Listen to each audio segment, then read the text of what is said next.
nous un royaume de sacrificateurs. Il a dit encore, mais nous mourrons comme des humains. Bienvenue dans notre nouvelle magazine, L'ombre d'immigrés. C'est une magazine qui a été conçue pour vous montrer la réalité en Europe. C'est pour la première fois que nous allons s'entretenir avec Monsieur Nicolas Ngeleza Ifi, l'un des membres de la MONUSCO en RDC. Aujourd'hui, il se retrouve en Europe comme étant exilé. Nous rencontre sa vie en Afrique et sa nouvelle vie en Europe. Suivons l'histoire.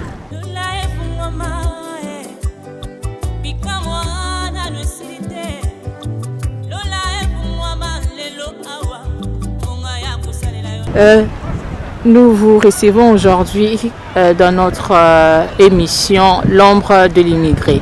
Parlez-nous un peu de votre décision. D'abord, en Afrique, quel a été votre... pourquoi vous avez quitté l'Afrique pour venir en Europe? Ok, je vais encore retourner juste d'abord au point que je me suis présenté, que je suis originaire de la République démocratique du Congo. Précisément dans la province du Sud Kivu, c'est-à-dire à l'est, je suis de l'est de la République démocratique du Congo, et que vous connaissez, il y a personne qui oublie que non, la République démocratique du Congo est en train de traverser une situation de guerre. Et là où je viens, je ne suis pas tellement immigré, mais je suis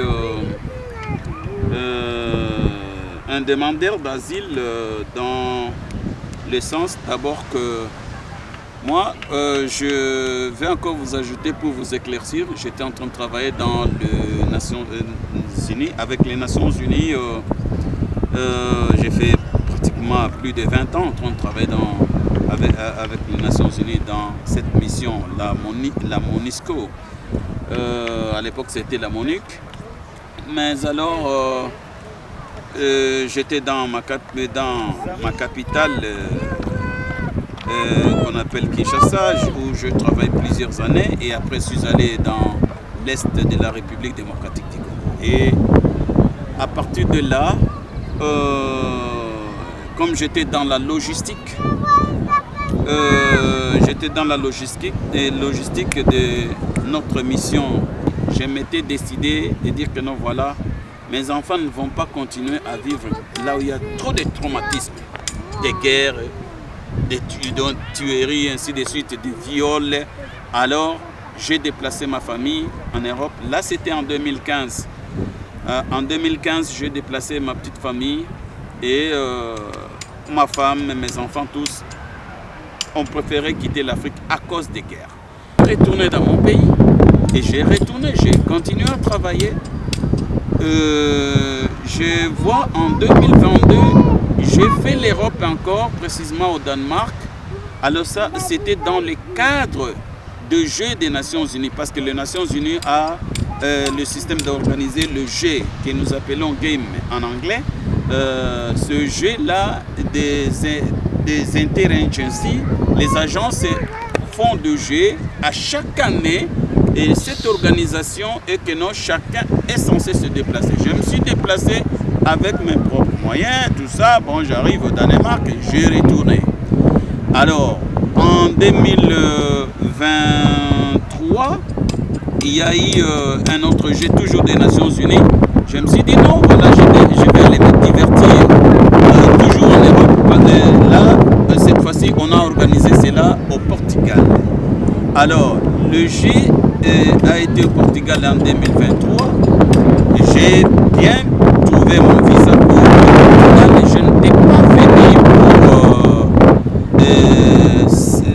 et je n'étais pas venu dans les cadres d'immigration ou de demander dans un premier temps l'asile, madame. Mais alors, le temps que je suis arrivé ici en Portugal, c'est par là que je vais apprendre.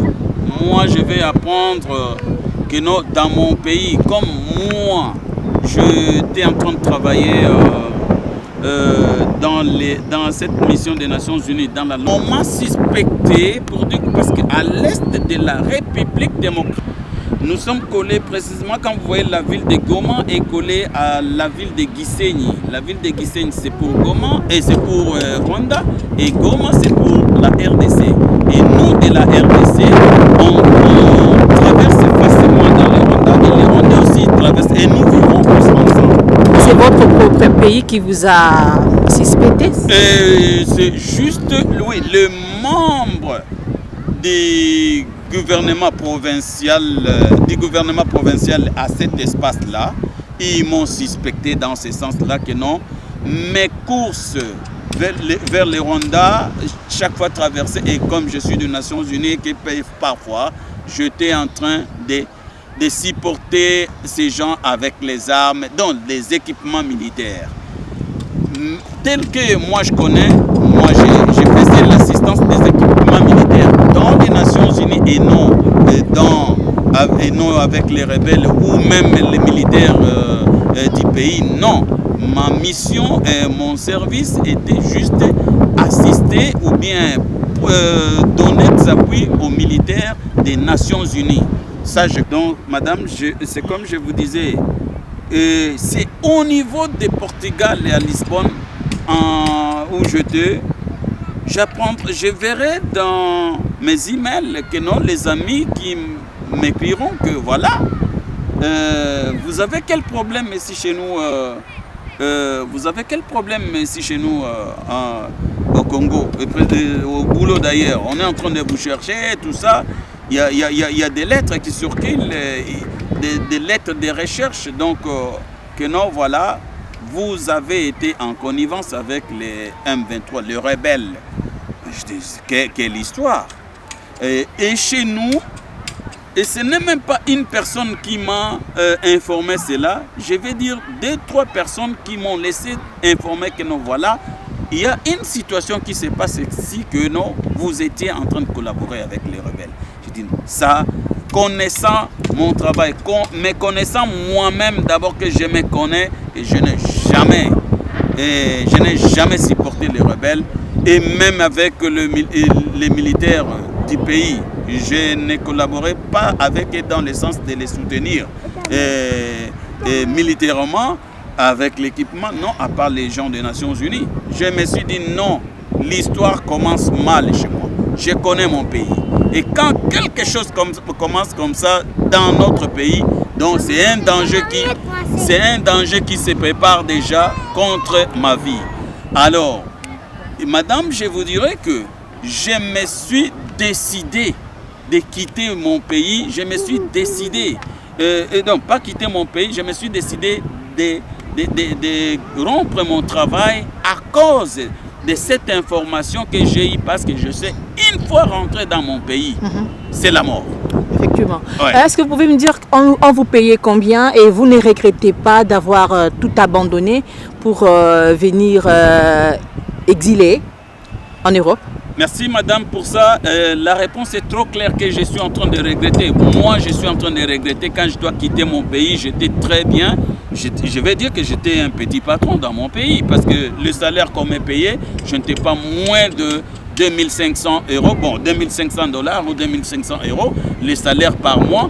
Un salaire que j'obtenais dans mon pays, s'il vous plaît. Et donc, je vivais vraiment très bien. Mais alors, j'ai juste pris la décision de quitter le pays et laisser ces 2500 tout abandonner, donc juste pour sauver ma vie. Je me suis dit, l'argent et la vie, en tout cas, il n'y a pas d'équilibre. Autant de sauver la vie et on laisse tout. J'aurai encore plus que ça tant que j'ai encore la vie. Et comment pensez-vous? Est-ce que vous pensez un jour retourner? Déjà, je crois que c'est déjà un croix. Est-ce que vous ne regrettez pas d'avoir tout abandonné? Et votre vie en Europe et celle de l'Afrique, comment vous pouvez les comparer ou résumer? Évidemment, comme je vous ai dit que je suis en train de regretter de quitter mon pays sans les vouloir à cause de cette insécurité et vivre en Europe, si j'essaie un peu de comparer. Mon pays, c'est un pays riche. Je regrette. Vivre en Europe, c'est parce qu'il y a la paix. Je suis en train de vivre la paix. Je peux dormir. Je n'ai pas peur de quoi que ce soit. Mais les deux choses, à part la paix que je trouve, et je ne suis pas... je ne dirais pas que non, je vais comparer la vie que j'avais chez moi et la vie que je suis en train de vivre en Europe est égale. Donc c'est tout à fait différent. Aujourd'hui, peut-être de venir vivre à l'endroit où nous vivons, mais nous le vivons sans les vouloir. Et évidemment, parce que c'est la paix. On accepte de vivre là où il y a la paix, mais nous regrettons parce que nous laissons là où nous pouvons bien émerger sur le plan activité, autre chose, et nous vivons ici comme ça. Mais je conseille aux autres, je vais dire que non, il est question, on peut sensibiliser seulement il est question peut-être de dire que non, nos politiciens, nos gens, nos autorités, ils sont... Madame, comme je disais, je peux encore préférer retourner dans mon pays, mais retourner là-bas, il faut qu'il y ait la paix. Et cette paix-là ne demande que l'unité d'abord. Il faut l'unité. Il faut l'unité. Le temps qu'il y a l'unité dans mon pays, les autorités s'unissent pour dire que non, voilà, il faut, quand ils vont travailler dans l'unité, il y a union, il y a compréhension, que dire que non, voilà, laisser d'être manipulé par les Occidentaux, et là, nous aussi, nous serons très contents de rentrer chez nous et puis aller y vivre encore une fois de plus. Conseillerez-vous aux jeunes Africains qui comptent venir vivre en Europe? Pour les conseils que je peux donner aux jeunes qui veulent quitter l'Afrique et venir en Europe avec l'ambition de dire que non, c'est en Europe qu'ils vont faire leur vie, moi je vais déconseiller, je décourage les jeunes gens de venir en Europe, que nous soi-disant c'est ici où ils vont gagner vraiment la vie. L'Europe est bien faite pour les petits-enfants, bon, pour les études. Pour les cas des études, je comprendrai encore non, si quelqu'un vient pour le cas des études. Mais quand vous voulez vous taper la vie, que non, voilà, dans les affaires ou autre chose et tout ça, je vais quitter l'Afrique pour venir en Europe, c'est là où je vais gagner la vie. Non, la vie est en Afrique. Mais il est question de nous les Africains, de nous mobiliser. Je vous remercie d'abord vous madame pour le temps que nous avons eu à faire cette interview. Je crois que le message est passé. Je remercie le bon Dieu qui a fait à ce que je puisse trouver la paix et que je suis en